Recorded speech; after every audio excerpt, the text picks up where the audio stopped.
청년들은 3포 세대, 5포 세대 이렇게 말들이 나오고 노인들의 자살률이 높은 것이 우리들의 형편입니다. 살아가는 일이 결코 쉽지만은 않습니다.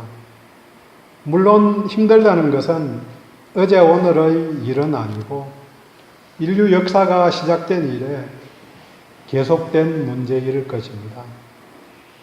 그렇지만 시대마다 고민하거나 해결하기를 원하는 문제들이 다를 것입니다. 이전에는 먹고 사는 데에 관심이 많았습니다. 그게 큰 문제였던 거죠. 하지만 이제는 사람답게 사는 일에 더 관심을 갖게 되었습니다. 사람답다는 말의 기준이 사람들마다 다르고 또 나라들마다 다르기 때문에 일괄적으로 정하기가 어려운 점이 있습니다. 중요한 점은 다른 사람들과 비교해서 사람다움을 판단하려고 하는 게 문제 중의 하나입니다. 많은 문제들로 인해서 고통을 받고 힘들게 살아가신다고 모두들 고생이 많습니다. 쉼이 필요한 시대입니다. 그렇지만 힘들다 살맛 나지 않는다고 하는 표현이 우리 입에서 나와서는 안 되는 말 중의 하나라는 생각을 해봅니다. 성경에서 중요한 단어 중에 하나가 생명입니다. 이 생명과 동시에 중요한 단어가 안식입니다. 생명과 안식. 성경에 나오는 핵심 요절들, 단어들이 다 연결이 되죠.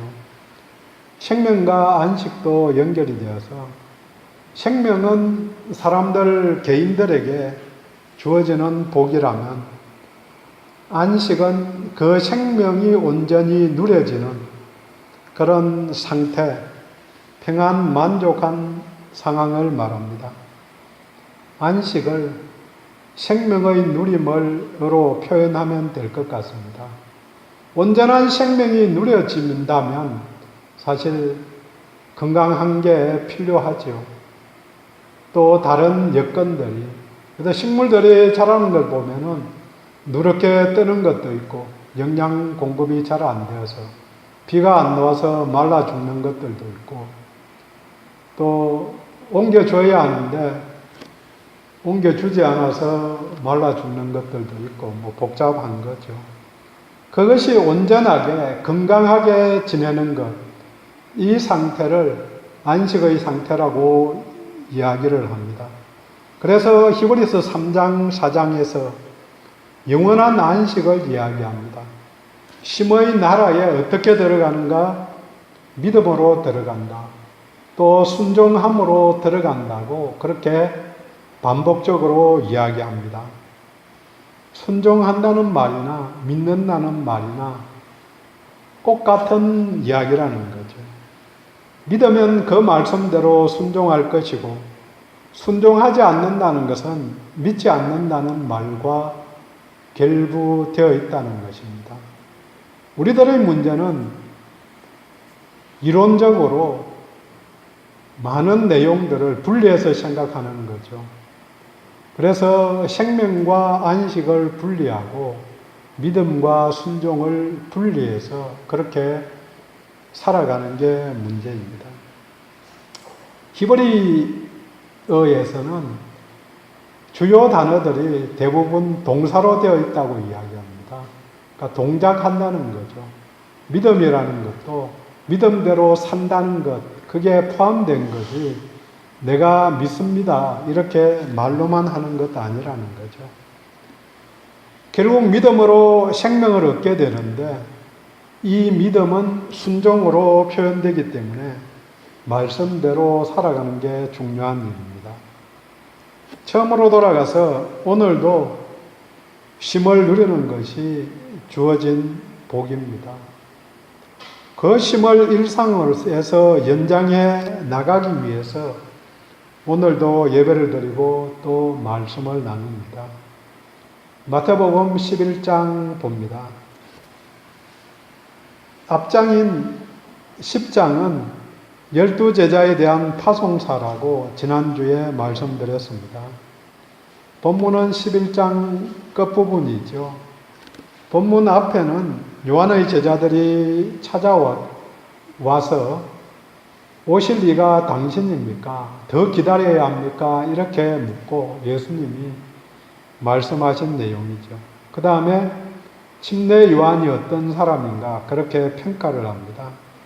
그 다음 본문 뒤에 12장은 바리새인들과 안식일 논쟁을 합니다. 본문 앞에는 복음을 받아들이는 사람과 거부하는 사람이 있다는 사실을 이야기해 주고 본문 뒤에는 안식에 대해서 이야기를 하면서 본문이 가운데에서 양쪽을 다 포용해서 정리를 해주고 있습니다. 물론 복음을 받아들인 사람, 믿는 사람들이 힘을 얻을 수 있습니다. 오늘 함께 읽었던 28절이 모두가 암기할 정도로 잘 아는 구절입니다. 같이 한번 읽습니다. 수고하고 무거운 짐진 자들아 다 내게로 오라. 내가 너희를 쉬게 하리라. 쉼이 없는 세상에 쉼을 주겠다는 그 소식이 복음입니다. 기쁜 소식. 시작이 수고하고 무거운 짐진 자들아 이렇게 부릅니다. 현재 수고한 무거운 짐을 지고 있다. 그게 일상이라는 거죠. 하지만 수고하고 무거운 짐진 자들, 이걸 일상 우리들의 삶으로 생각해도 되지만 뒤에 나오는 멍에라는 단어와 연결할 때에 이때의 유대인들은 이 이야기를 듣고는 전부 다 율법의 멍에라고 생각을 했다고 학자들이 이야기합니다. 수고하고 무거운 짐진 자, 이게 일상에서 무거운 짐도 해당되지만 율법의 멍에에 얼마나 지쳤느냐 이렇게 묻는다는 겁니다. 30절에 예수님의 멍에가 쉽고 가볍다는 말과 대조시키면 율법은 어렵고 무겁다. 하지만 복음은 쉽고 가볍다. 이렇게 대조가 되는 거죠. 구원의 길을 가는 데에 율법의 멍에에 지쳐있는 사람들에게 선포한 복음입니다. 현재 어렵고 무거운 짐을 지금까지 지켜왔지만 만족할 만큼 이루지 못해서 수치심을 느끼는 사람들에게 선포한 말씀입니다. 내가 복음대로, 율법대로, 유대인들은 613가지 율법, 지켜야 할 계명이 있어서 이걸 철저하게 지키려고 노력했습니다. 이 점에서 보면은 바울은 고백합니다. 나는 율법의 아들로 그걸 다 지키려고 노력했고 거기에 지켰다. 이렇게 고백하는 거죠. 지켰다. 그렇게 지켜낸 사람들이 많이 있는 거죠. 그때에. 하지만 그게 힘들고 그걸 지키는 일이 무거운 짐으로 느끼는 것은 일상을 살아가는 사람들에게는 당연했다는 거죠. 아버지의 말씀에 순종해야 아버지가 명예를 얻을 것인데 자녀들이 순종하려고 애를 쓰지만 지쳐서 나가 떨어지는 상황들입니다. 이것을 보면 아버지가 수치심을 느낀다는 게 문화적인 해석입니다. 아버지를 명예롭게 하는 방안, 아버지께 영광을 돌리는 방안이 순종하는 것이고 순종하는 것은 모든 율법을 지키는 것입니다. 또 이렇게 지키려고 하다 보니까 매일의 생활에서 무거운 짐에 즐거움이 없이 살아가는 그런 삶을 사는 것입니다.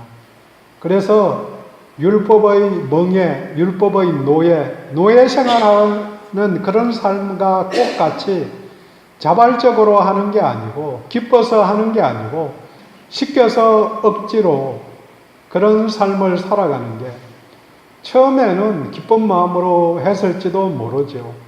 그렇지만 1년 가고 2년 가고 10년 가고 이렇게 오래 가면 오래 갈수록 무겁게 되는 거죠. 그래서 한 번씩 주일 예배에 빠지는 것도 은혜가 되는 겁니다. 예배에 참석하지 말라고 이야기하는 것 같아가지고 부담은 있지만 얼마나 힘들어요. 1년 52주 반드시 다 지켜야 되겠다. 그래서 어떤 분들은 본교에서 지켜야 된다 이렇게 생각해서 멀리 부산까지 출장 가서도 반드시 돌아오고 제주도 가서도 돌아오고 그게 귀한 거죠.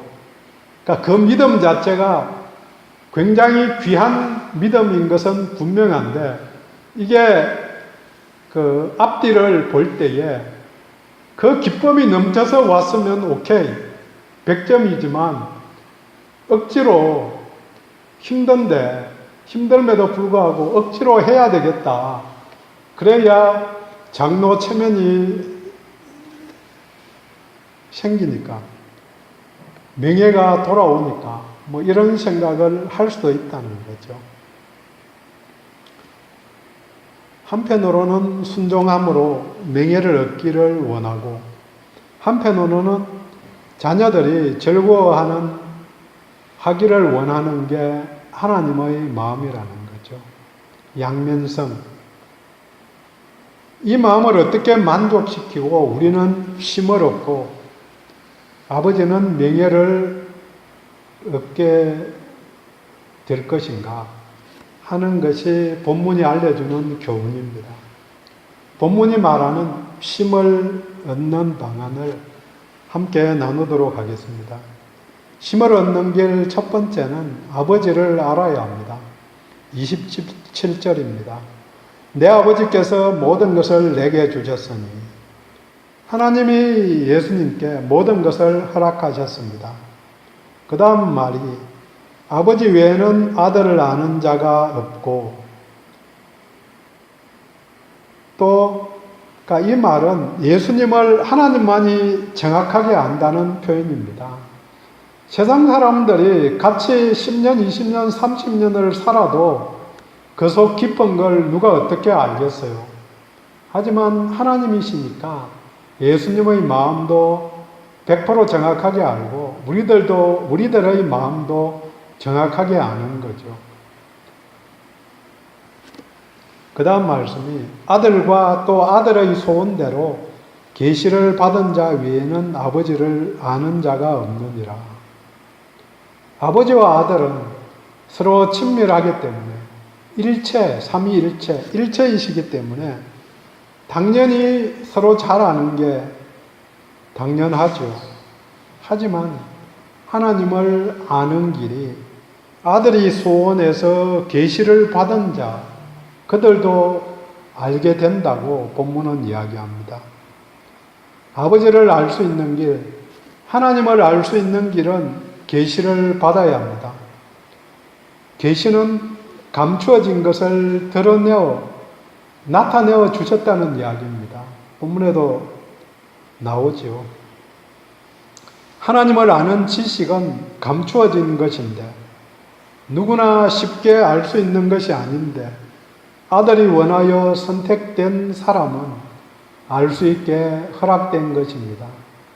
하나님이 천지 만물을 만드실 때에 천지 만물을 가만히 보면 하나님을 알 수 있는 길이 어느 정도 있지요. 그래서 만물을 볼 때에 하나님을 인식하는 사람, 신을 인식하는 사람들은 많이 있지요. 하지만 그 신이 정확하게 어떤 신인가 하는 것은 하나님이 자신을 나타내어 주신 것, 예수 그리스도를 통해서 또 성경 말씀을 통해서만 알 수 있다는 거죠. 아들이 원해서 선택된 사람은 알 수 있게 허락된 것입니다. 그래서 25절에 지혜롭고 설기 있는 자들에게는 숨기시고 어린아이들에게는 나타내셨다고 고백하면서 이 사실에 감사 기도를 드립니다. 어린아이와 대비해서 지혜롭고 설기 있는 사람은 성인들이고 또 뭔가를 안다는 사람으로서 전체 문맥을 살펴보면 바리새인들이나 서기관들을 포함한 불신자들을 말합니다. 어린아이와 같은 자들은 순박해서 복음을 받아들인 사람들을 말합니다. 마태복음 18장 3절도 저희들이 잘 압니다. 너희가 돌이켜 어린아이들과 같이 되지 아니하면 결단코 천국에 들어가지 못하리라. 그러므로 누구든지 이 어린아이와 같이 자기를 낮추는 사람이 천국에서 큰 자니라. 천국에 가는 사람이 누구인가? 하나님 나라, 영원한 안식의 나라에 들어갈 수 있는 사람들이 누구인가? 계시를 받은 사람이고 어린아이와 같이 자기를 낮추는 사람들이라고 이야기하신 것입니다. 이 하나님이 누구신가? 25절에 천지의 주제이신 아버지여, 예수님이 하나님을 부른 호칭이 여기서는 그렇게 표현합니다. 천지의 주제, 천지의 통치자, 천지를 지으신 창조자를 이야기합니다. 피조물이 창조자를 알아야 창조주께서 예비하신 쉼에 들어갈 수 있습니다. 쉼을, 안식을 얻지 못하는 이유는 아버지를 몰라서입니다. 결국 아들을 아는 자는 계시를 받은 자고 어린아이와 같아서 예수님을 받아들이는 자들입니다. 이 사실을 생각하며 택함을 받은 자만이 하나님을 알게 된 것이 아버지의 뜻이라고 26절에 말합니다. 아버지의 뜻, 하나님의 뜻, 이 의미가 하나님 보시기에 좋았다. 그렇게 된 것을 하나님이 보시고 좋았다. 이렇게 말씀하시는 거죠. 그러니까 우리들은 아버지의 뜻에 따라서 하나님 보시기에 우리들이 예수를 믿고 하나님을 알게 된 것이 기쁨이 된다는 거죠. 하나님의 기쁨이 되는 인생, 이게 믿음의 사람들의 위치지요. 하나님을 어떻게 아느냐가 무엇을 받고 우리가 무엇을 누릴 수 있느냐와 연결됩니다. 창조주이신 하나님. 그러니까 피조물인 우리가 하나님께 영광을 돌려야 합니다. 이 하나님을 아는 길은 아들의 선택을 받아야 하는데 선택받는 길, 쉼을 얻는 길 두 번째로는 아들의 초청에 응답하는 것입니다. 부를 때에 응해야 합니다. 기회가 주어질 때에 응해야 합니다. 예수님이 부르십니다. 수고하고 무거운 짐진 자들아 다 내게로 오라. 다 내게로 오라. 오늘도 부르십니다. 물론 우리들은 모두 다 그 부름에 응해서 하나님 앞에, 예수님 앞에 나온 것입니다. 하지만 한 번 오는 게 끝이 아니고 지속적으로 그분께 나아가야 합니다. 아들이 초청합니다. 오면 내가 너희로 쉬게 하겠다. 쉬게 하겠다고 선포하십니다. 27절 말씀에 아들에게 모든 것을, 모든 권세를 주셨습니다. 그래서 우리가 잘 아는 마태복음 28장 18절 말씀과 같이 하늘과 땅의 모든 권세를 주셨으니 누가? 하나님께서 누구에게? 아들이신 예수께. 골로새서 2장 10절에 예수는 모든 통치자와 권세의 머리시다. 예수께 통치와 권세가 있다는 거죠. 권세를 가지신 예수님이 자기에게 오는 자를 쉬게 하겠다고 선포하신 것입니다. 하나님을 알 수 있는 길이 없습니다. 하나님을 아무리 찾아도 직접 만날 수 있는 방안이 없습니다. 우리가 대통령을 만나려 해도 거의 만나기 힘든데 만왕의 왕이신 하나님을 만나려고 해서는 만날 수가 없습니다. 알 수가 없습니다. 하나님이 허락하신 방안이 아들을 통해서입니다. 아들과 같이 가면 누구라도 하나님을 만날 수 있습니다. 집도 마찬가지죠. 아무나 우리 집에 들어오지 못하는데 시대가 그래서 더 아무나 받아들이지 않지요. 혹시 갑자기 찌르면 어떻게 하나 이게 걱정되잖아요.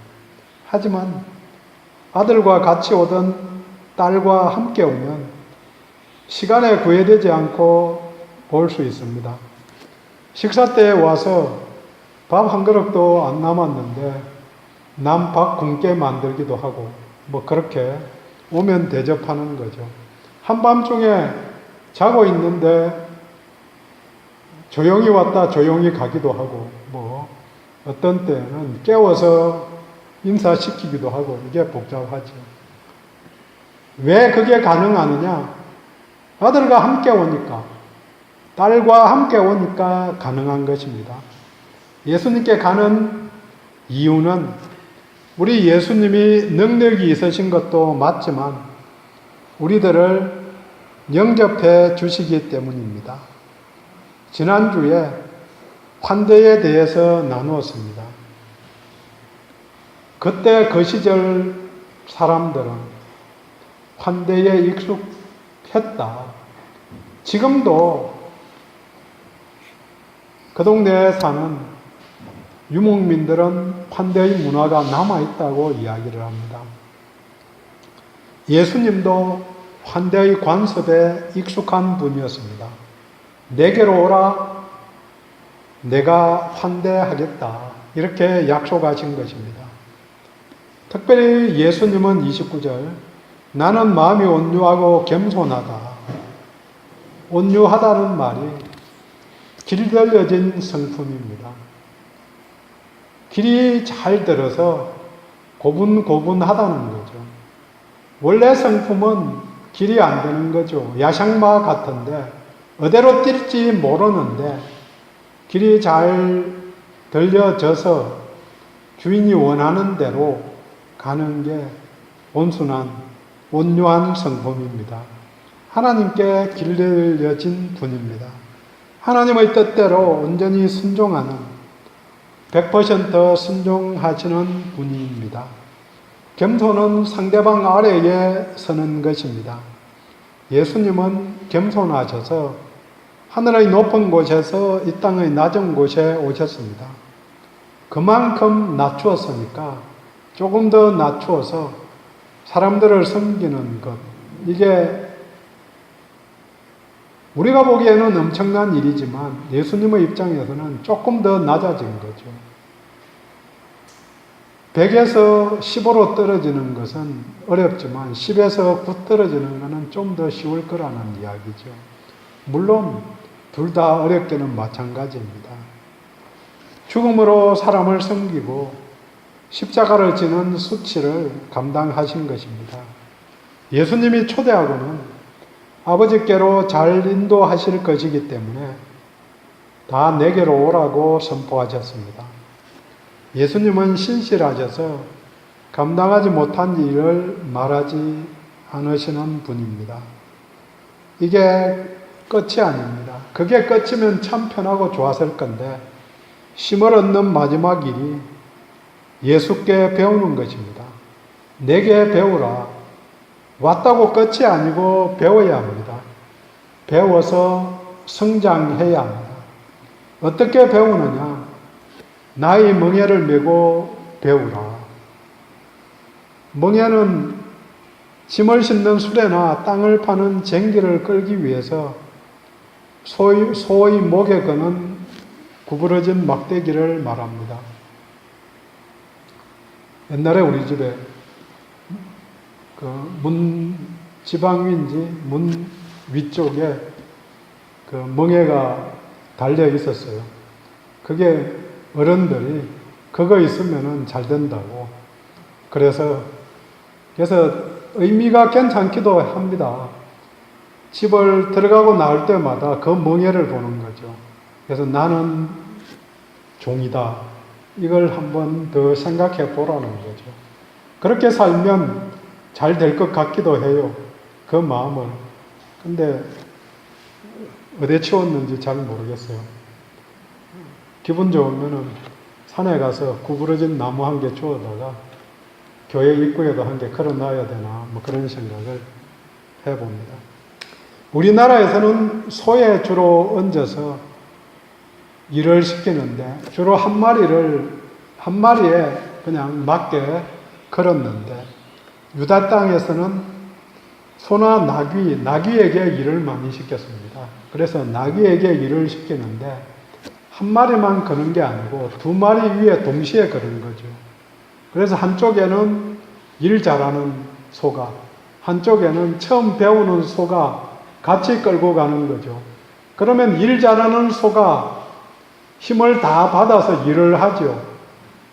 그러면은 따라가면서 어린 송아지가 배우는 거죠. 나귀도 꼭 마찬가지로. 처음에 말씀드린 대로 제자들은 멍에라는 단어를 들을 때에 율법을 지킨다는 의미로 알아들었습니다. 물론 우리가 생각하는 어렵고 힘든 일로 생각해도 되지만 제자들에게 하신 말씀을 보면 율법의 짐, 또 우리들의 기준으로는 교회의 법이나 관습들입니다.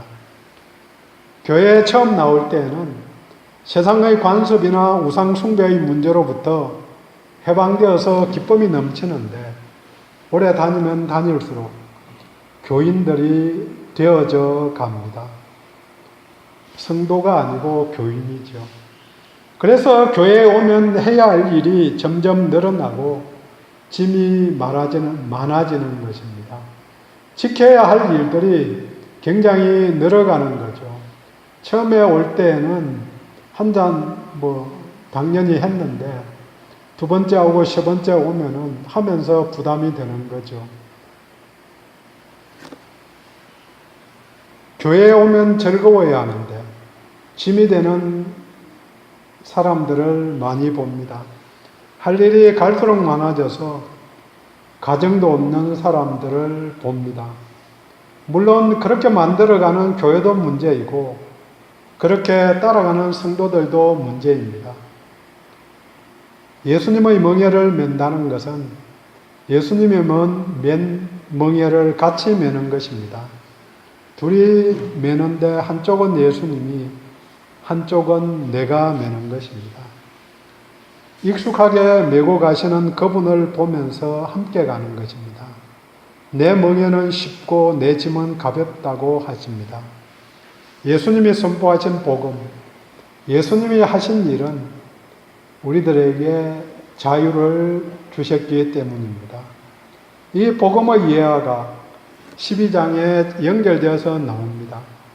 안식일에 제자들이 밀밭 사이를 지나가면서 배가 고파서 밀을 비벼서 먹였습니다. 안식일에는 일을 하면 안 되는데 밀을 꺾어서 손으로 비비는 일을 했다고 바리새인들이 안식일 율법을 어겼다고 그렇게 비판을 했습니다. 그때 예수님이 하신 말씀이 율법의 근본 정신, 내가 자비를 원하고 제사를 원치 않으신다는 하나님의 마음을 너희들이 몰라서 하는 말이라고 그렇게 되받아칩니다. 온유하고 겸손하신 예수님과 동행하면 우리들은 힘을 얻을 수 있습니다. 자유롭게 결정하고 선택해 나갈 수 있습니다. 이렇게 하면 벌을 받지 않을까 이렇게 노심초사하지 않을 수 있습니다. 동시에 비윤리적으로 사람들을 무시하는 행동을 하지 않을 수도 있습니다. 나의 명예를 메고 내게 배우라. 잊지 말아야 합니다. 내게로 오라. 끝이 아닙니다. 순종하지 않으면 아버지가 수치를 당하게 됩니다. 명예가 훼손된 것입니다.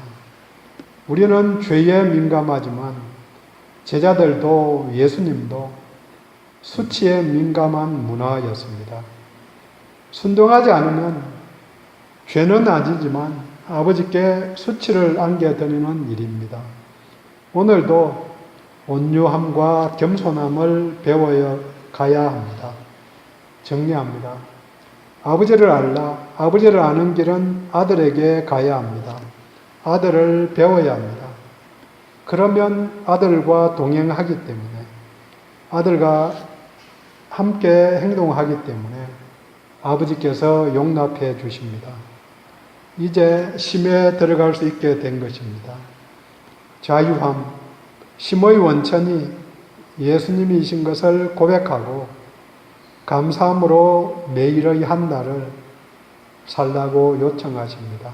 기도합니다.